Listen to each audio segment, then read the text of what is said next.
날마다 서로의 마음을 시원하게 해줄 수 있는 그러한 우리 성도님 되기를 예수님 이름으로 축복합니다.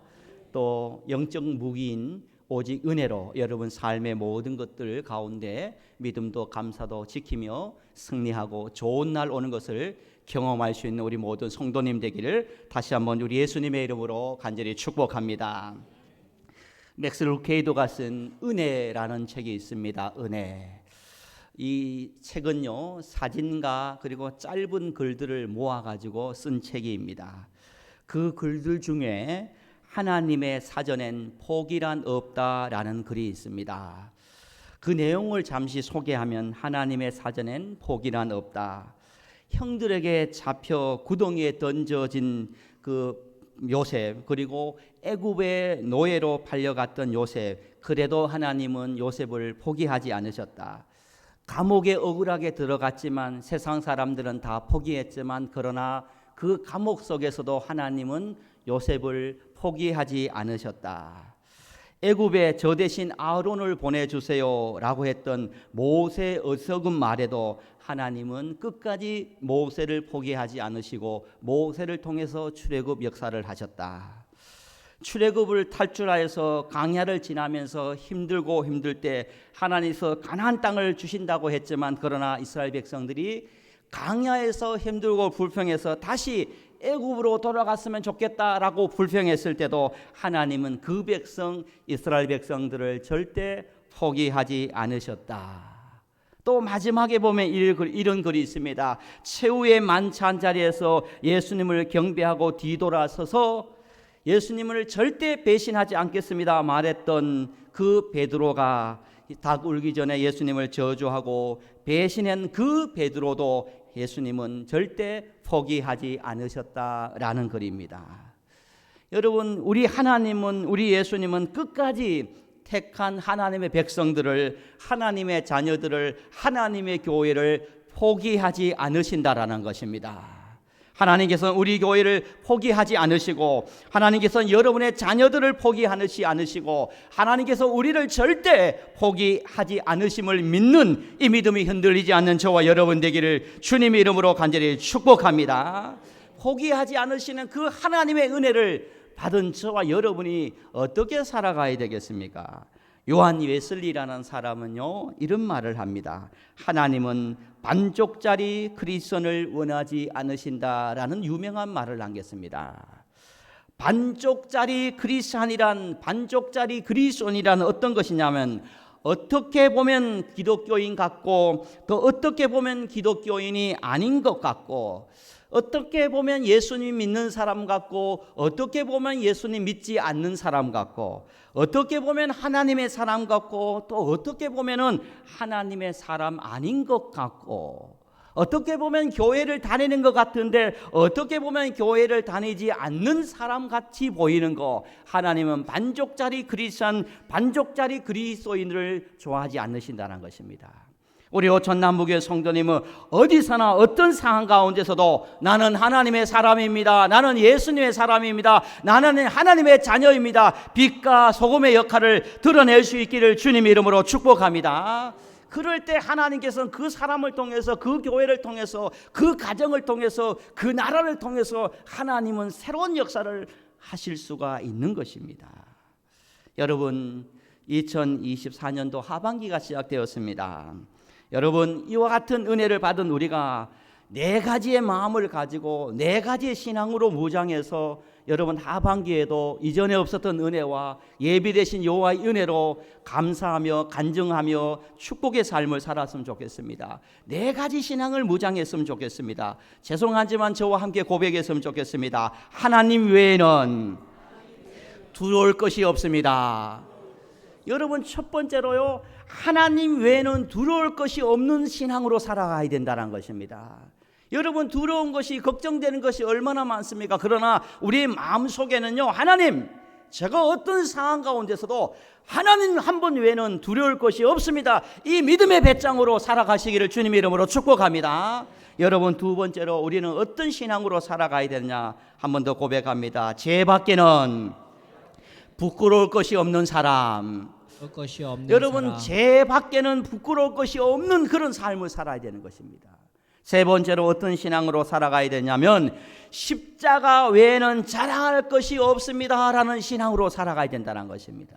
이것도 자랑하고 저것도 자랑할 또 그런 신앙이 아니라 하나님 십자가 외에는 저는 결단코 자랑할 것이 없습니다. 오직 하나님만 자랑하고 오직 예수님만 자랑하고 오직 교회만 자랑하고 오직 말씀만 자랑할 수 있기를 주님의 이름으로 축복합니다. 십자가 외에만 자랑할 것이 없습니다라는 이 믿음을 가지고 있는 성도님을 통해서 하나님은 새로운 역사를 만들어가는 것입니다. 마지막으로요, 우리는 어떤 신앙으로 하반기를 살아가야 되냐 하면 오직 은혜로 승리할 수가 있습니다. 아멘입니까? 여러분 우리는 하나님 저는 오직 은혜로만 살아갈 수 있고 오직 은혜로만 승리할 수 있고 오직 은혜로만 하나님의 영광을 드러낼 수 있습니다. 이 네 가지 신앙을 가지고 살 때 우리는 하반기 남은 여러분 6개월을 영적 승리자의 삶을 살아갈 수 있다라는 것입니다. 여러분 우리가 승리하려면요 고대에서 현대에 이르기까지 전쟁에서 승리를 하는 나라는 사람은 어떤 사람입니까? 아주 고대에는요 돌을 가지고 던져서 맞춰 가지고 죽이거나 쓰러뜨려서 이기고 승리했습니다. 조금 발전하면요 돌칼을 만들고 돌주먹을 만들고 돌토끼를 만들고 또 돌하사를 만들어 가지고 물리쳤습니다. 세월이고 시간이 흐르고 하사를 만들어 승리했습니다. 창을 만들어 승리했습니다. 칼을 만들어 승리했습니다. 이제는 총을 만들어 승리했습니다. 핵을 만들어 승리했습니다. 이제는 여러분 또 상상하지 못할 그런 무기를 만들어서 여러분 전쟁에서 승리하며 나라는 강대해져 갔다라는 것입니다. 여러분 그러면 우리가 영적으로 승리하려면요 우리의 믿음의 땅을 지키고요 우리의 신앙의 땅을 지키고 마음을 지키고 심령의 땅을 지키고 영적으로 승리하려면 우리는요 여러분에게 어떤 영적 무기를 가지고 승리할 수가 있겠습니까? 무엇으로 승리할 수 있겠습니까? 무엇으로 여기까지 승리하며 왔습니까?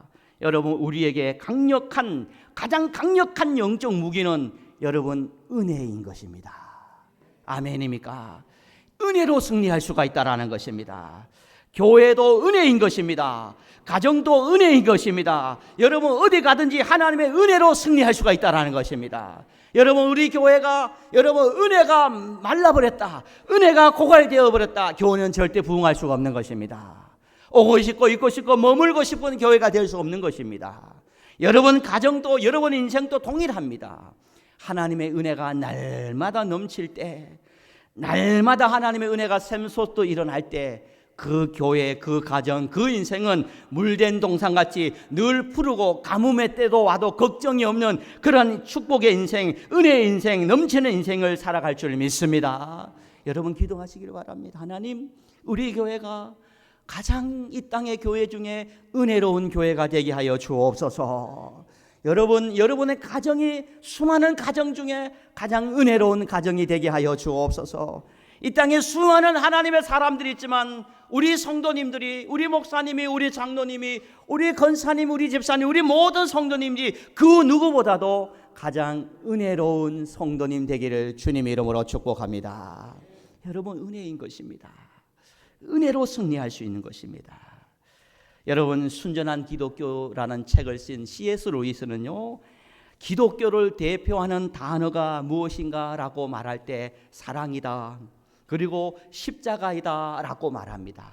그러면서 C.S. 루이스는 물론 사랑도 기독교를 대표하는 단어이고 십자가도 기독교를 대표하는 단어이고 부활도 기독교를 대표하는 단어이다. 그러나 가장 중요한 것은 그 사랑 안에, 그 부활 안에, 그 십자가 안에 흐르고 있는 단어는 어떤 단어냐?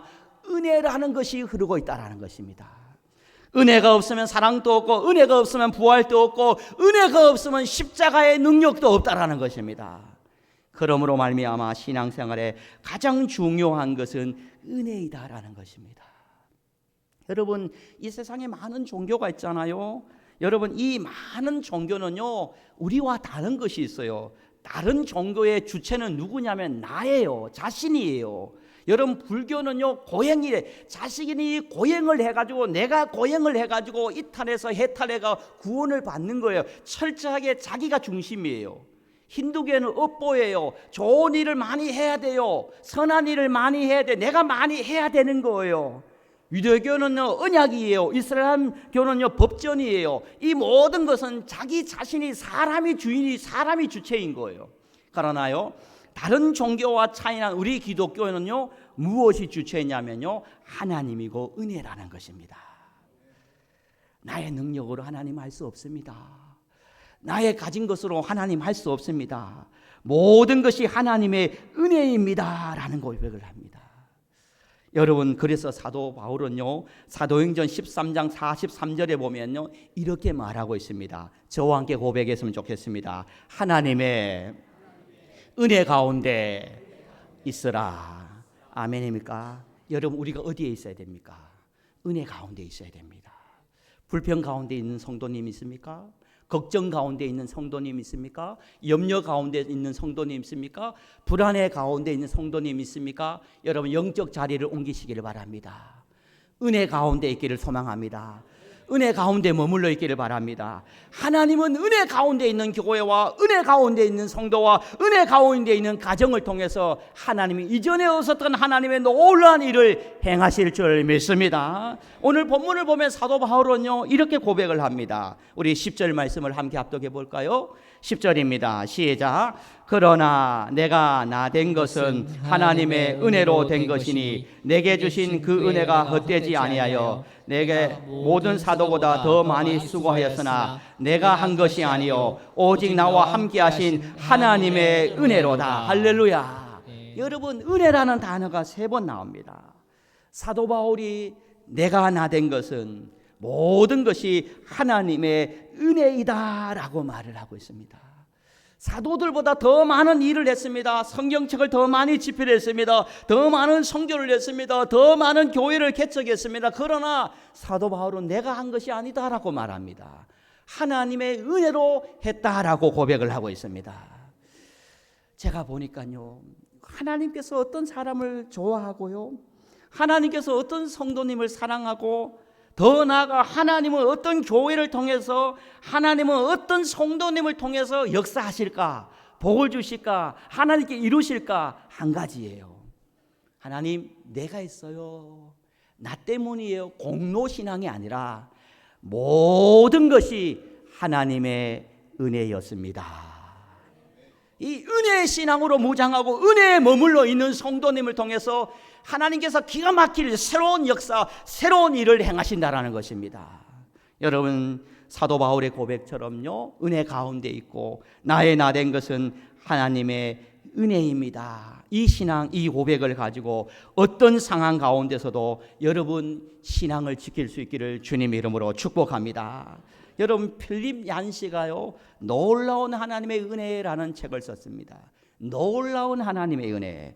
여기서 보면 은혜를 마지막까지 최고의 단어이다라고 말합니다. 사랑, 물론 믿음 소망 중에 사랑은 최고, 사랑이 최고입니다. 그런데 여러분 이 사랑도요 경우에 따라 변질될 수 있다는 것입니다. 사랑이 변질될 수 있다는 것이 사랑한다는 이유로만으로 누군가를 고통스럽게 만드는 사랑도 때로는 변질될 수가 있는 것이에요. 용서도요 때로는 변질될 수가 있는 것이에요. 대가를 치르는 용서, 여러분 또 용서란 이름으로 더 상처를 주는 그런 용서도 변질될 수 있다는 것입니다. 평화라는 단어도 얼마나 좋습니까? 그러나 여러분 세계를 보십시오. 세계를 평화롭게 해야 한다는 평화의 이름으로 수많은 사람이 죽어가는 그런 일들이 얼마나 많습니까? 여러분 모든 것이 변질될 수 있지만 유일하게 변질되지 않는 것은 바로 은혜라는 것입니다. 여러분 이 은혜는요 변질되지 않습니다. 살인자도요, 사형수도요, 배신한 자도요, 죄인 중에 개수에게도요 차별하지 않고 내려오는 것이 바로 은혜이다라는 것입니다. 사도 바울이요 자격이 있었습니까? 하나님의 은혜를 받을 자격이 있었습니까? 하나님을 믿는 사람을 잡아 죽였습니다. 기독교를 받게 했습니다. 여러분 도저히 받을 수 없는 그 사랑의 그 사도 바울에게도 하나님께서 은혜를 베풀어 주니까 그 은혜로 말미암아 놀라운 하나님의 일을 행하는 그런 하나님의 사람이 되었습니다. 성경은 감사의 책이고 성경은 은혜의 책이라는 것입니다. 하나님의 사람은 감사의 백성이고 하나님의 백성들은 은혜의 백성인 것입니다. 사랑하는 성도 여러분, 저와 여러분 어떤 경우에도 이 은혜라는 신앙, 은혜를 잊어버리지 말고 은혜 안에 머물러 있었으면 좋겠습니다.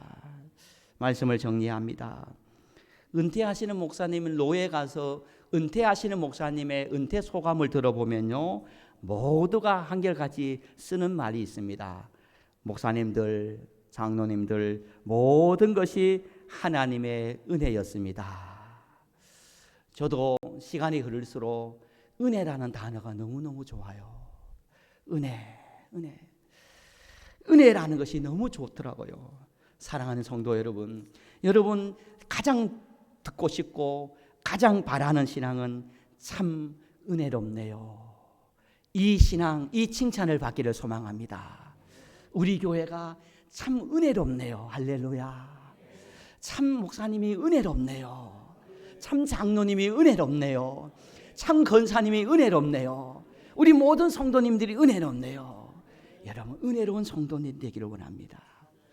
요엘 1장 16절에 보면요, 성전의 기쁨과 즐거움이 끊어졌도다라는 말이 있습니다.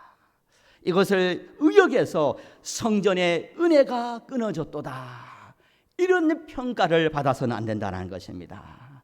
사랑하는 성도 여러분, 하반기에 여러분을 다시 세상으로 믿음의 행군을 출발합니다. 여러분 어떤 경우에도 영적으로 승리하기 위해서 나의 영적 무기는 감사고 또 나의 영적 강력한 무기는 은혜라는 신앙을 가지고 어떤 상황 가운데서도 여러분 믿음을 지키고 승리해서 늘 은혜 가운데 머물러 하나님의 영광, 하나님의 축복, 은혜의 통로가 되어서 이전에 없었던 하나님의 영광을 드러낼 수 있는 저와 여러분이 되어지기를 예수님의 이름으로 간절히 축복합니다. 아버지 하나님 감사합니다. 우리 인생에, 우리 교회, 우리 가정, 우리 성도님에게 은혜가 끊어지지 않게 하여 주옵소서. 하나님의 사전에는 절대 포기라는 없다는 것을 기억하며 하나님이 포기하시기까지 우리도 포기하지 않는 그런 믿음의 인생, 인내의 인생을 살아가게 하여 주옵소서. 사도 바울의 고백처럼 나의 나된 것은 은혜입니다. 너희가 은혜 가운데 머물러 있어라 라고 말씀하신 것처럼 우리가 승리하기 위해서는 첫째요 감사고 또 두 번째는 은혜의 신앙인 것을 기억하며 은혜와 꼭 감사의 신앙을 가지고 영적 전쟁에서 승리하는 삶을 살아갈 수 있도록 역사하여 주옵소서. 은혜가 충만할 때 용서할 수 있고 은혜가 충만할 때 감사할 수 있고 은혜가 충만할 때 첫사랑을 잃어버리지 않을 수 있고 은혜가 충만할 때 다시 도약할 수 있음을 기억하며 하늘의 문을 여시고 우리 교회와 우리 성도님들, 우리 모든 성도님들 가정에 한량없는 은혜를 내려 주옵소서. 이전에 없었던 은혜를 내려 주옵소서. 이 은혜의 샘으로 아버지 하나님 6월 또 남은 6개월을 승리할 수 있도록 역사하여 주옵소서. 하나님 감사합니다. 모든 것을 하나님께 맡기오며 살아계신 예수님의 이름으로 간절히 축복하며 기도드리옵나이다. 아멘. 우리 찬송